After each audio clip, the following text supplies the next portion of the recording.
नमस्कार, मैं हूं राहुल चौहान। आप देख रहे हैं के न्यूज़ इंडिया। दिखाएंगे आपको breaking news.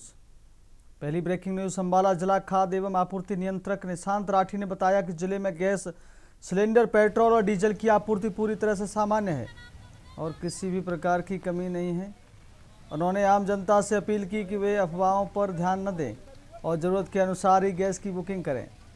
DFSC Nishant Rathi ने बताया कि जिले में कंट्रोल रूम स्थापित किया गया है जहां एलपीजी उपभोक्ता अपनी शिकायत दर्ज करा सकते हैं। विभाग की टीमें लगातार फील्ड में निगरानी रख रही हैं और अनियमितताओं पर तुरंत कार्रवाई की जा रही है। उन्होंने यह भी कहा कि अस्पतालों, शिक्षण संस्थानों और विवाह जैसे आयोजनों के लिए व्यावसायिक गैस सिलेंडर की व्यवस्था की जा रही है। इसके लिए संबंधित कार्यालय में आवेदन किया जा सकता है। जमाखोरी और कालाबाजारी करने वालों पर सख्त कार्रवाई की जाएगी।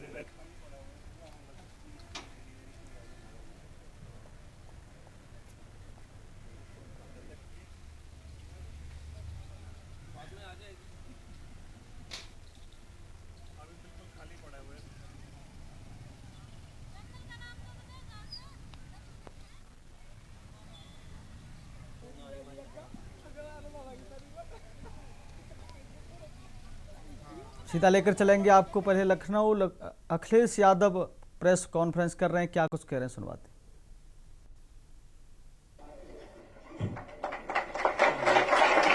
और जहां से ये आते हैं ये खुद जानते होंगे, लखनऊ में 2 गांव शिफ्ट हुए थे, 2 गांव, और पूरे के पूरे गांव के लोगों की जो जो डिमांड थी वो पूरी की गई थी। और उसी का परिणाम है कि किसानों को बाजार भाव का मुआवजा देकर के रिकॉर्ड टाइम में आगरा लखनऊ एक्सप्रेसवे बनवाया था। हमारे जिलाध्यक्ष बैठे होंगे यहाँ, वो जो गांव शिफ्ट हुए वो जानते होंगे। कौन सा गांव है? माटीपुर। और आप गांव में जाइए, उनके पूछे जाकर के कितना मुआवजा दिया। जो किसान ने कहा वो सरकार ने मांगा और माना।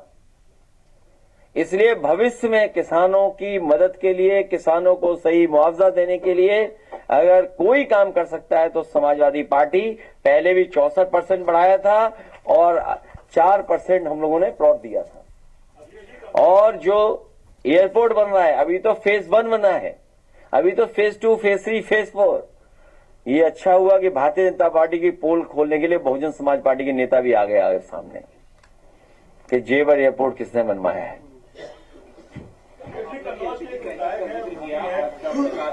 लंबी सकती है तो गवर्नमेंट को क्या स्टेप लेनी, गवर्नमेंट बाबा कह रही है तो और लंबी चलेगी तो किस तरह से जाएगा?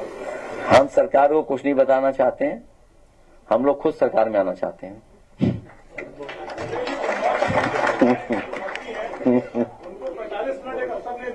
किसने?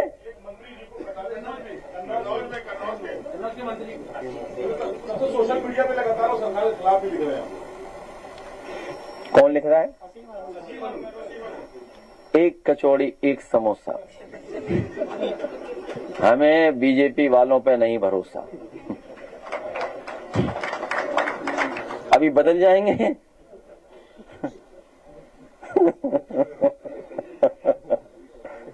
एक कचौड़ी एक समोसा। महिलाएं अपने जेवर गिरवी रख के गैस खरीद रही हैं और रो रही, सोशल मीडिया पे वीडियो वायरल हो रहा है। इसका क्या कहेंगे? मैं चाहूंगा कि सरकार को हटाएं सब लोग मिल करके। सर, सेंट्रल गवर्नमेंट एक FCRA अमेंडमेंट बिल ला रही है जिसको विपक्षी दल कह रहे हैं कि ये RSS को फंडिंग दिलाने के लिए बिल लाया जा रहा है। इस पर आपके क्या व्यू है? मुझे सुनने में आया कि मथुरा वृंदावन में ट्रस्ट की जमीन हजारों एकड़ कब्जा कर ली बीजेपी वालों ने। गौशाला की जमीनें कब्जा कर ली ट्रस्ट की। और जितने चंदा वाले स्थान हैं, चंदा वाले स्थान, उन सब पे खुद बैठना चाहते हैं जिससे चंदा उन्हें सीधा मिले।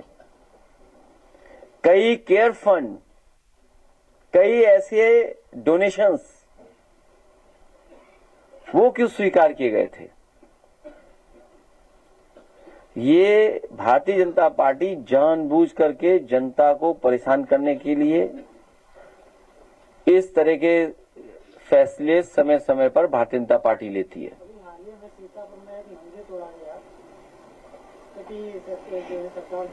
बनारस वाले अभी भी वो घंटा ढूंढ रहे हैं जो नहीं मिला है बनारस में, गिफ्ट बाई नेपाल नरेश। तो ये तो कोई नई बात नहीं है। भारतीय जनता पार्टी ने सबसे ज्यादा मंदिरों को तोड़ा होगा। ठीक है, तब तुम्हारे सवाल बहुत हो गए। यूट्यूबर जिंदाबाद। बहुत धन्यवाद आपका दे दें। ठीक है, बहुत धन्यवाद। Thank you so much.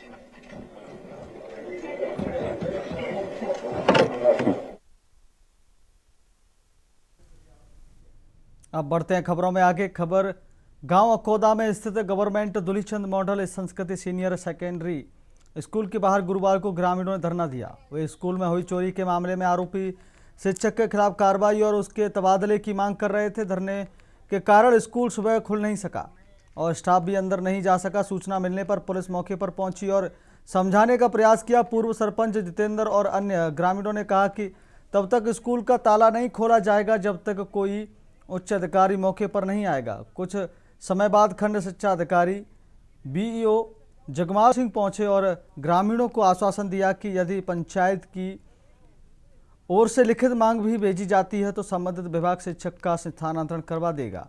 इसके बाद ग्रामीण शांत हुए और स्कूल का ताला खोल दिया गया। यह मामला 16 मार्च को स्कूल में हुई चोरी से जुड़ा है। पुलिस जांच में आरोपी शिक्षक के पास से चोरी किया गया सीपीयू बरामद किया गया और उसे गिरफ्तार किया गया था। हालांकि बाद में जमानत मिल गई। ग्रामीण अब भी उसके तबादले की मांग पर अड़े हुए हैं।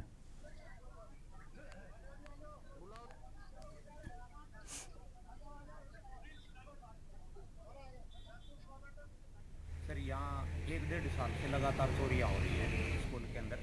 रामस्वरूप जी यहाँ प्रिंसिपल थे, वो 31 जनवरी को रिटायरमेंट हुए हैं, तो उससे पहले भी यहाँ बार बार चोरियाँ हुई हैं, जो कि स्टाफ अपने आप के ऊपर पर्दा डाले हुए था।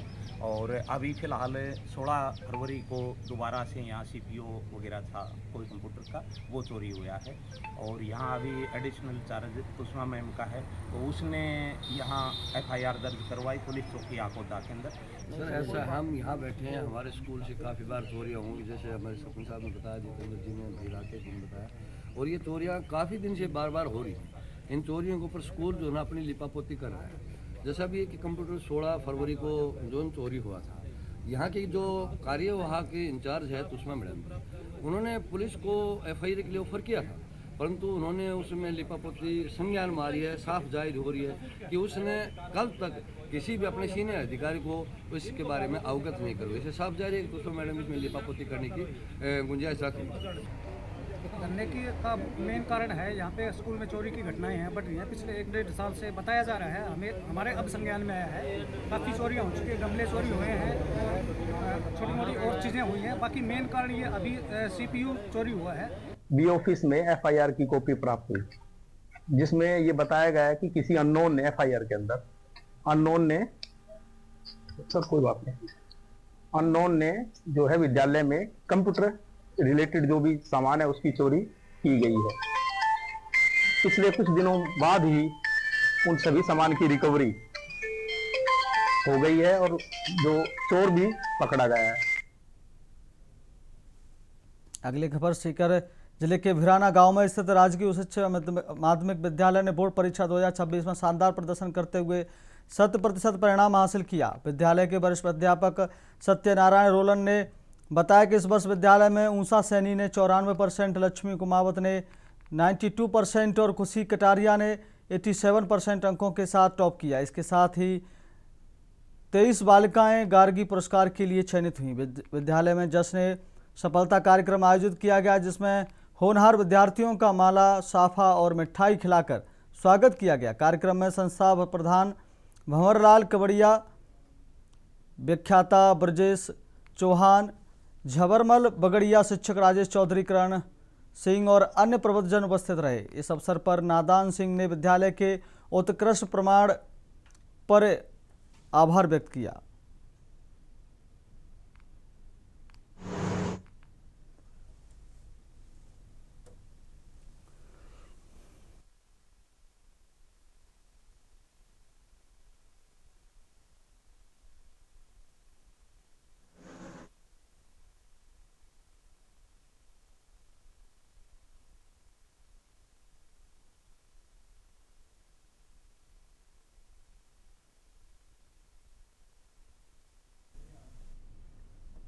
अगली खबर छत्तीसगढ़ के खैरागढ़ जिले में एक दिल दहला देने वाली घटना सामने आई है, जहां मोहन वर्मा 27 ने अपनी नाबालिग प्रेमिका को शादी का दबाव देने पर रास्ते से हटाने के लिए चलती ट्रेन से नीचे फेंक दिया। पुलिस ने त्वरित कार्रवाई करते हुए मुख्य आरोपी मोहन वर्मा, उसके दोस्त हरीश वर्मा 31 और अनेक अन्य किशोर को सिर्फ 12 घंटे में गिरफ्तार कर लिया। आरोपी ने पीड़िता का अपहरण कर कपड़े बदलवाए और मोबाइल तोड़कर साक्ष्य मिटाने की कोशिश की। घटना जयरामनगर रेलवे स्टेशन के पास हुई, जहां नाबालिग की मौके पर ही मौत हो गई। पुलिस ने सीसीटीवी और तकनीकी साक्ष्यों के आधार पर आरोपियों को पकड़ लिया। उनके कब्जे से मोटरसाइकिल और मोबाइल बरामद किए गए हैं। पुलिस ने हत्या, षड्यंत्र और अपहरण की धाराओं के तहत मामला दर्ज किया है। बालिग आरोपियों को जेल भेजा गया है और किशोर को बाल संप्रेक्षण गृह में रखा गया है।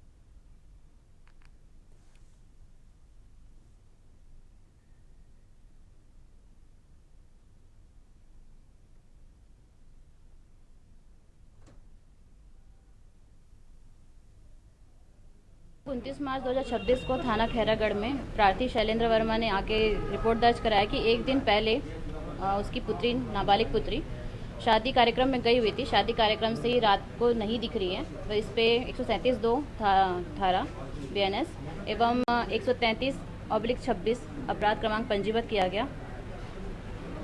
अब रात की विवेचना के दौरान पता चला कि एक संदेही है जिसका पीड़िता मतलब नाबालिग से 1 वर्ष से प्रेम संबंध था। आरोपी का मुख्य आरोपी इसमें मोहन वर्मा है। उसका प्रेम संबंध था एवं लड़की जो है उस पर शादी का दबाव एवं उसके साथ जबरन रहने के लिए दबाव डाल रही थी। इस पे मोहन वर्मा ने प्लानिंग करके रखा हुआ था कि इसको अब रास्ते से निपटाना है। इंदौर कमिश्नरेट की अगुवाई में ब्रिलियंट कन्वेंशन सेंटर में आज मानव तस्करी के खिलाफ 1 दिवसीय विशेष सेमिनार का आयोजन किया गया। सेमिनार का मुख्य फोकस था कानून प्रवर्तन, चुनौतियां और प्रतिक्रिया। पुलिस कमिश्नर संतोष कुमार सिंह और retired IPS doctor PS near ने मानव तस्करी के बदलते स्वरूप पर चिंता जताई और तकनीकी आधारित पुलिसिंग का महत्व रेखांकित किया। उन्होंने कहा कि अब तस्करी केवल शारीरिक नहीं बल्कि डिजिटल और तकनीकी आधारित भी हो गई है, इसलिए पुलिसिंग के तरीके भी अपडेट होना आवश्यक हैं। सेमिनार में DIG महिला सुरक्षा शाखा डॉक्टर किरण लता, केरकेटा NGO मदद के संस्थापक राजेश मणि, DCP राजेश व्यास और अन्य वरिष्ठ अधिकारी मौजूद रहे। पीड़ितों के रेस्क्यू, पुनर्वास और समाज के पुनर्समावेशन पर भी गंभीर चर्चा हुई। इस कार्यक्रम में विभिन्न एजेंसियों के बीच बेहतर समन्वय और रणनीति तैयार करने पर जोर दिया गया। 1 दिवसीय सेमिनार के दौरान पुलिस और NGO ने मिलकर मानव तस्करी के खिलाफ साझा प्रयासों की नई दिशा तय की।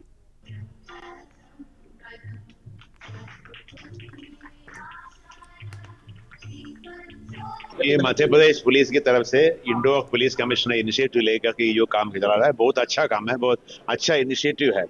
हमारे पुलिसकर्मी काम करते हैं, उन काम में कार्य कुशलता लाने के लिए और सेंसिटिविटी लाने के लिए, संवेदनशील लाने के लिए, और उसको ज्यादा इंटरेस्ट लेने से क्या होगा, उसका आउटकम अच्छा रहेगा। ह्यूमन ट्रैफिकिंग विषय, इस पे आज दिन भर का सेमिनार आयोजित किया गया और इसमें हम लोगों ने बाहर से हमारे जो गेस्ट जो इस विषय को समझते हैं, इस विषय पे काफ़ी क्लोजली उन्होंने कार्य किया है ऑल इंडिया लेवल पे, उनको भी आमंत्रित किया है।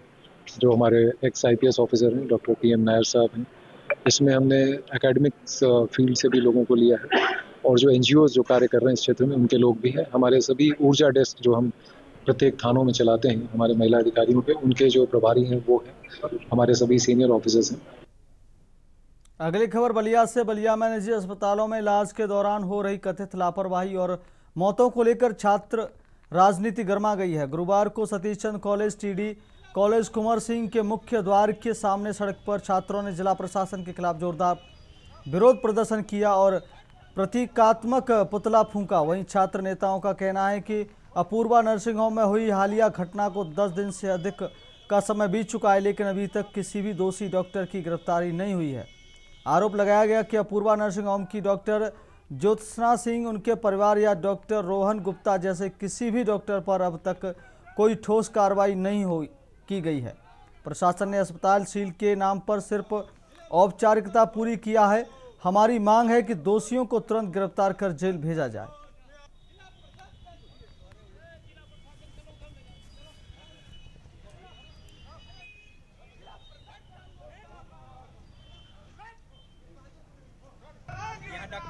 गिरफ्तारी के लिए जनपद में एक महीने में 3 हॉस्पिटलों में, प्राइवेट हॉस्पिटलों में 3 लोगों की मृत्यु हो गई और जिला प्रशासन अभी तक चेता नहीं। उतने आंदोलन के बाद जाके उनका हॉस्पिटल को सील किया गया और अभी तक उनकी गिरफ्तारी नहीं हुई है और जब तक गिरफ्तारी नहीं होगी तब तक हम लोगों का आंदोलन जारी रहेगा।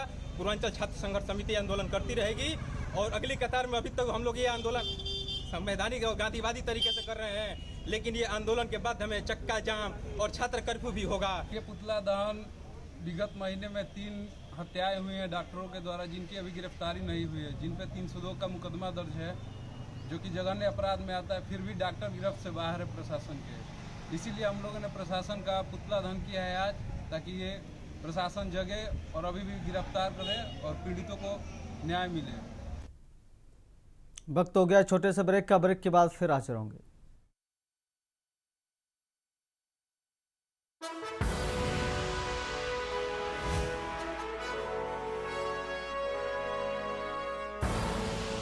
आप देख रहे हैं के न्यूज, खबरों का साथ। ब्रेक के बाद फिर आपका बहुत स्वागत है। बढ़ते हैं खबरों में। शहर के संतोषी नगर मोहल्ले में मद्रासी समुदाय 2 पक्षों की लड़ाई हो गई और दोनों गुट जब सिविल अस्पताल में मेडिकल कटवाने पहुंचे तो यहां भी आपस में भिड़ गए।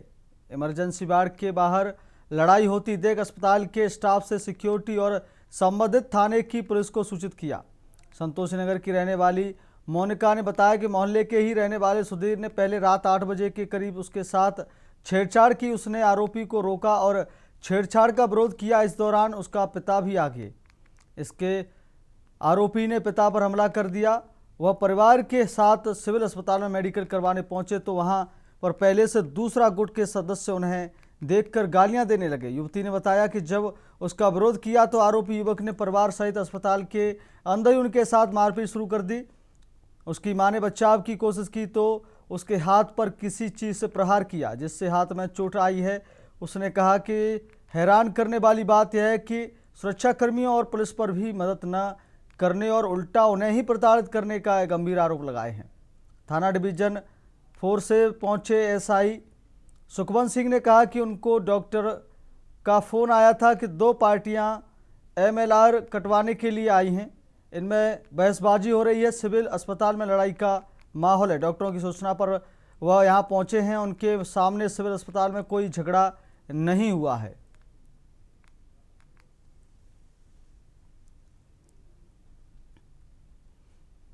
एक लड़का सुधीर था, वो सुबह से छेड़ी जा रहा था, ठीक है। फिर एक दिन छेड़ रहा था, मैं आज छेड़ रहा था। मैंने बोला क्या, मैं उससे बात कर रही थी क्या होगा, कि पापा आए, पापा को मारने लगे। मैंने छुड़ाया तो मेरे ब्लाउज सारा फाड़ दिया और ऐसे मारा सर पे लड़के को। फिर मेरी दीदी को मारने लग गया। फिर जो लड़के सारे आए थे ना तो तेज से मारने लग गए। सुधीर संतोषी नगर एक ही गली में। आज सिविल हॉस्पिटल ਵਿੱਚ ਕੀ ਹੋਇਆ? ਦੋਨੇ ਪਾਰਟੀਆਂ ਫਿਰ ਆमने सामने हो गई। नहीं, हम अंदर चले गए। एक आंटी है, उन्होंने पहले इनको मारा, उनको स्टार्टिंग में मार दिया, गंदी से गाली दिया। फिर इनको गाली क्यों दिया करके फिर मारने लग गए। फिर मैं बाहर आई, मैं बस पूछ रही थी मामा को क्यों मारा करके। फिर एक आंटी, उन्होंने मेरे फिर से ब्लाउज सर पीछे से फाड़ दिया। सिविल हॉस्पिटल के इमरजेंसी वार्ड के अंदर हुआ है? यहाँ पे बाहर हॉस्पिटल के अंदर इस रिगार्डिंग वहाँ पर मौके पर सिक्योरिटी नहीं तैनात थी? नहीं, सारे अगेंस्ट ही थे। काजी मंडी को 2 पार्टियां से लड़ियां वा, वो इतने एमएलए करवाने वास्ते आई ने। वो काफी लोग इकट्ठे हुए ने, फिर कहीं कंट्रोल कर रहे थे। ਇੱਥੇ ਵੀ ਮੌਕੇ ਤੇ ਵੀ नहीं, मौके ਤੇ कोई लड़ाई नहीं हुई। नहीं, मौके ਤੇ कोई लड़ाई झगड़े नहीं हुए। वो एमएलए कटा रहे ने 2 पार्टियां। सानू शंका भी कोई झगड़ा लगा ज्यादा पता करके ਅਸੀਂ ਅਜੇ ਸਿਕਿਉਰਿਟੀ थे। ਤੁਸੀਂ ਫੋਨ ਤੋਂ ਲਾਈ ਦਾ? हाँ, सानू हॉस्पिटल ਤੋਂ बोला भी काफी लोग आए ਇੱਥੇ ਆ ਕੇ। ਇੱਥੇ ਸਟਾਫ ਦੇ ਵੱਲੋਂ ਦੱਸਿਆ ਗਿਆ ਸੀ ਕਿਸੇ ਨੂੰ ਰਾਹਗੀਰ ਨੇ ਕਿ ਇੱਥੇ ਲੜਾਈ ਝਗੜਾ ਹੋਇਆ। ਨਹੀਂ, ਇੱਥੇ ਲੜਾਈ ਝਗੜਾ ਕੋਈ ਨਹੀਂ। ਇੱਥੇ ਕੋਈ ਲੜਾਈ ਝਗੜਾ ਹੋਇਆ ਫਿਲਹਾਲ ਕੋਈ ਵੱਡੀ ਪਾਰਟੀ ਤੁਹਾਨੂੰ ਮਿਲੀ ਆ ਕਿ ਨਹੀਂ? ਸਾਨੂੰ ਕੋਈ ਨਹੀਂ। ਲੜਾਈ ਝਗੜੇ ਐਮਐਲਏ ਕਟਾ ਰਹੇ ਨੇ। ਉਹ ਕਾਜੀ ਮੰਡੀ ਜਿਹੜਾ ਝਗੜਾ ਆਇਆ ਉਹ ਉੱਥੇ ਫੱਟੜ ਹੋਏ ਨੇ। ਉਹ खबर सीकर से जांच जिले के लोसल कस्बे में सूदखोरी के आतंक का एक खौफनाक मामला सामने आया है।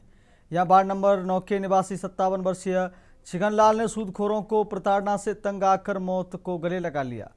मृतक का शव मिलने के बाद उनके मोबाइल कवर से एक सुसाइड नोट बरामद हुआ है, जिसमें उन्होंने 5 व्यक्तियों पर कर्ज वसूली के नाम पर मानसिक रूप से प्रताड़ित करने का सीधा आरोप लगाया है। मृतक के बेटे मनोज शर्मा ने बताया कि परिवार अपनी बेटी की शादी के बाद आर्थिक दबाव में था। उन्होंने कर्ज चुकाने के लिए लाखों रुपए के जेवर तक बेच दिए और मूलधन से कई गुना अधिक राशि ब्याज समेत लौटा दी, लेकिन सूदखोरों का लालच खत्म नहीं हुआ। लगातार मिल रही धमकियों और उत्पीड़न से परेशान होकर छगन लाल ने यह आत्मघाती कदम उठाया। घटना के बाद माहौल तब गर्मा गया जब आक्रोशित परिजनों ने पुलिस पर देरी से पहुंचने का आरोप लगाते हुए लोसल उपजिला अस्पताल की मोर्चरी के बाहर धरना शुरू कर दिया। परिजन दोषियों की तत्काल गिरफ्तारी की मांग पर अड़े रहे। कई घंटों के गतिरोध के बाद थाना अधिकारी संगीता मीणा और जिला पुलिस अधीक्षक के आश्वासन पर सहमति बनी। पुलिस ने गहन जांच और कड़ी कार्रवाई का भरोसा दिलाया है, जिसके बाद सबका पोस्टमार्टम कर अंतिम संस्कार किया गया। फिलहाल पुलिस ने नामजद मामला दर्ज कर जांच शुरू कर दी है। वहीं ग्रामीणों ने चेतावनी दी है कि यदि जल्द कार्रवाई नहीं हुई तो वे पुनः आंदोलन करेंगे।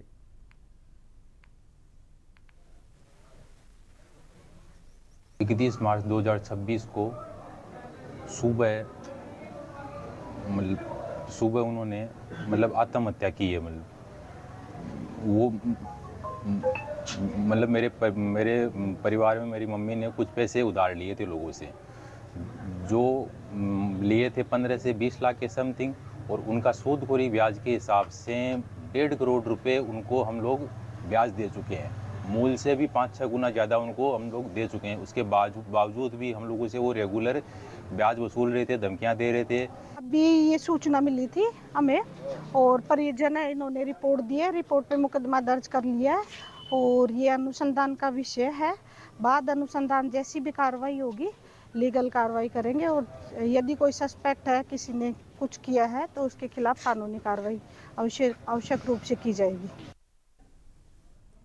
खबर हजारीबाग से है, जहां इमली कोठी चौक पर एक दर्दनाक सड़क हादसा हुआ, जिसमें एक तेज रफ्तार ट्रक ने पल्सर बाइक सवार को जोरदार टक्कर मार दी। प्रत्यक्षदर्शियों के अनुसार टक्कर इतनी भीषण थी कि ट्रक ने बाइक को घसीटते हुए काफी दूर तक ले गया। हादसे में बाइक सवार गंभीर रूप से घायल हो गया और उसे स्थानीय लोगों की मदद से नजदीकी मिशन हॉस्पिटल में भर्ती कराया गया, जहां उसका इलाज जारी है। घटना के बाद आक्रोशित परिजन और स्थानीय लोगों ने सड़क जाम कर विरोध प्रदर्शन शुरू कर दिया।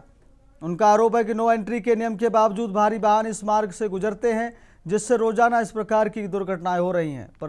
परिजन प्रशासन से मांग कर रहे हैं कि हादसे के जिम्मेदार ट्रक मालिक के खिलाफ सख्त कार्रवाई की जाए और घायल व्यक्ति को उचित मुआवजा दिया जाए। परिजनों के अनुसार घायल युवक अपने परिवार का इकलौता कमाने वाला सदस्य है और उसके 2 छोटे बच्चे हैं, जिससे परिवार पर संकट गहरा गया है।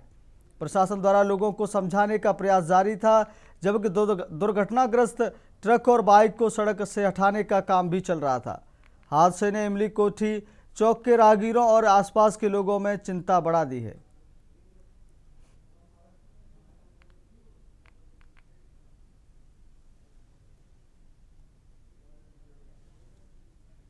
अगली बड़ी खबर आगरा से है। आगरा दिल्ली हाईवे पर तड़के एक भीषण सड़क हादसा हो गया। ISBT आगरा के सामने पीछे से आ रहे एक ट्रक ने सरियों से भरे आगे चल रहे ट्रक को जोरदार टक्कर मार दी। टक्कर इतनी जबरदस्त थी कि सरिया और गार्डर पीछे वाले ट्रक की केबिन में घुस गए। इस दर्दनाक हादसे में 2 लोगों की मौके पर ही मौत हो गई, जबकि 2 अन्य गंभीर रूप से घायल हो गए। घायलों को तुरंत SN मेडिकल कॉलेज में भर्ती कराया गया है, जहां उनका इलाज जारी है। हादसे के बाद हाईवे पर लंबा जाम लग गया। मौके पर पहुंची पुलिस और राहत टीमों ने क्रेन की मदद से दोनों क्षतिग्रस्त वाहनों को हटवाकर यातायात को सुचारू कराया। पुलिस ने मृतकों के शव पोस्टमार्टम के लिए भेज दिए हैं। यह हादसा थाना हरिपर्वत क्षेत्र के अंतर्गत हुआ है।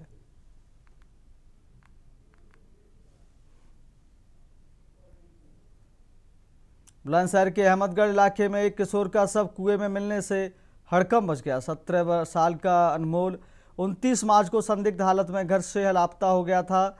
परिवार और पुलिस उसकी तलाश कर रहे थे। गांव के पास जंगल में एक कुएं से उसका शव बरामद हुआ। सूचना मिलते ही अहमदगढ़ थाना क्षेत्र में पुलिस मौके पर पहुंच गई। SP देहात और CO शिकारपुर भी मौके पर पहुंचे। पुलिस ने शव को कब्जे में लेकर आगे की कार्रवाई शुरू कर दी है और मामले की जांच की जा रही है।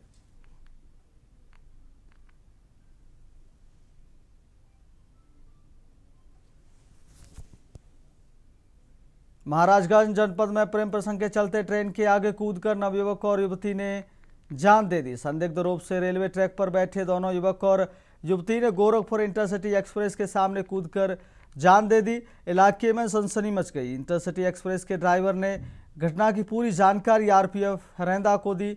मौके से पहुंची नौतनवा पुलिस ने दोनों शवों को कब्जे में लेकर पोस्टमार्टम भेजने के बाद जांच पड़ताल में जुट गई है। मृतक युवक की पहचान भागीरथपुर निवासी गोलू कनौजिया के रूप में हुई, वहीं युवती का शिनाख्त जारी है। दुखद घटना के बाद मृतक युवक के परिजनों का रो रो कर बुरा हाल है। वहीं इलाके में दहशत का माहौल है। नौतनवा थाना क्षेत्र स्थित संपतिया चौकी के पास महुआरी ढाले के पास की पूरी घटना बताई जा रही है। करीब 3:50 बजे थाना नौतनवा पर यह सूचना प्राप्त हुई कि ग्राम बहुआरी के निकट नौतनवा लक्ष्मीपुर रेलवे ट्रैक पे पोल नंबर 28-2 के पास एक अज्ञात युवक युवती के छपरा इंटरसिटी ट्रेन के सामने आ जाने से कटकर मृत्यु हो गई है। इस सूचना पर तत्काल पुलिस मौके पर पहुंची और शव को कब्जा पुलिस में लिया गया। मृतकों के शिनाख्त का प्रयास किया गया तो उनकी शिनाख्त गोलू निवासी गुजरवलिया शंकर मिश्र थाना कुलवी व सरिता भारती नाईकोट नौतनवा के बीच में हुई। शव को कब्जा पुलिस में लेकर नियमानुसार पंचायतनामा व पोस्टमार्टम की कार्रवाई कराई जा रही है। अमेठी में हनुमान जयंती के अवसर पर जिले के विभिन्न संकट मोचन हनुमान मंदिरों में श्रद्धालुओं की भारी भीड़ उमड़ रही है। भक्तजन नासे रोग हरे सौ पीरा जपत निरंतर हनुमत बलबीरा का जाप करते हुए विधि विधान से पूजा अर्चना कर रहे हैं। मंदिरों में सुबह से ही दर्शन पूजन का सिलसिला जारी है। श्रद्धालु हनुमान जी की आराधना कर अपने परिवार की सुख समृद्धि और कष्टों के निवारण की कामना कर रहे हैं। इस पावन अवसर पर मंदिर परिसरों में भजन कीर्तन सुंदरकांड पाठ और प्रसाद वितरण का भी आयोजन किया जा रहा है, जिससे पूरा वातावरण भक्तिमय बना हुआ है। गौरा स्थित बड़े हनुमान मंदिर में दर्शन पूजन के लिए श्रद्धालुओं की भारी भीड़ देखने को मिल रही है। सुरक्षा और व्यवस्था को लेकर भी प्रशासन सतर्क नजर आ रहा है।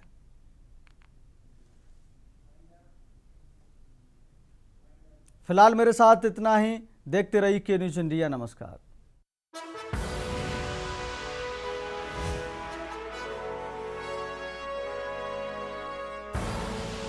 आप देख रहे हैं के न्यूज, खबरों का सार।